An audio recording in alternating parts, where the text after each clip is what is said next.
Ce vendredi 7 février, c'est une journée clé pour les cryptos. À 14h30, tout peut basculer littéralement. Donc ça va être soit un décollage, soit un crash brutal, mais il y aura de la volatilité, c'est sûr et certain. Donc c'est le rapport NFP aujourd'hui, le chiffre qui peut tout changer, le Non-Farm Payroll. Il va être publié à 14h30 heure de Paris. Pourquoi il a autant d'importance? Parce qu'il va couvrir les données de l'emploi jusqu'au 12 janvier aux États-Unis. C'est la première révision des chiffres de toute l'année précédente et son impact il va être direct sur le dollar et les taux d'intérêt. Donc le marché va réagir violemment. Si les chiffres sont mauvais, la Fed pourrait assouplir sa politique, ses taux d'intérêt, donc ça serait bullish pour le Bitcoin.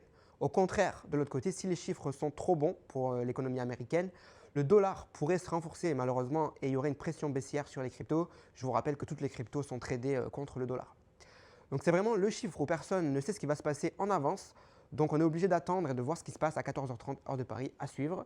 À côté de ça, Ethereum, la deuxième plus grosse crypto, baisse toujours. Mais si vous regardez les flux, les rentrées d'argent, BlackRock continue d'accumuler en masse. Mais surtout sur les 6 derniers jours, il y a eu un afflux de 513 millions de dollars sur l'ETF Ethereum. Et pourtant, certains ont toujours peur et pensent que ça ne va pas se redresser. Bref, sur la temporalité, on est 293 jours après le halving. Le Bitcoin est toujours au-dessus des 95 000 dollars, donc par rapport à ça, il n'y a pas trop d'inquiétude à avoir.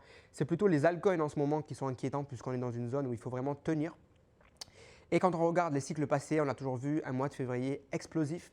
Donc en 2017 et 2021, février monté jusqu'à la fin du mois. Ce février 2025, il ne s'est rien passé de positif sur les graphiques crypto, mais le mois est loin d'être fini.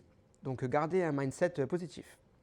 Le cycle haussier est loin d'être terminé. Je voulais vous rappeler le tableau qu'a fait Vincent Gann par rapport au nombre de jours après le halving dans les anciens cycles, avant de voir vraiment le sommet du marché.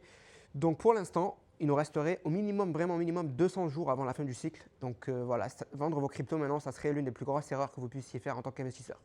Donc de mon côté, si vous n'êtes pas au courant, je fais des messages vocaux tous les jours sur un groupe Telegram.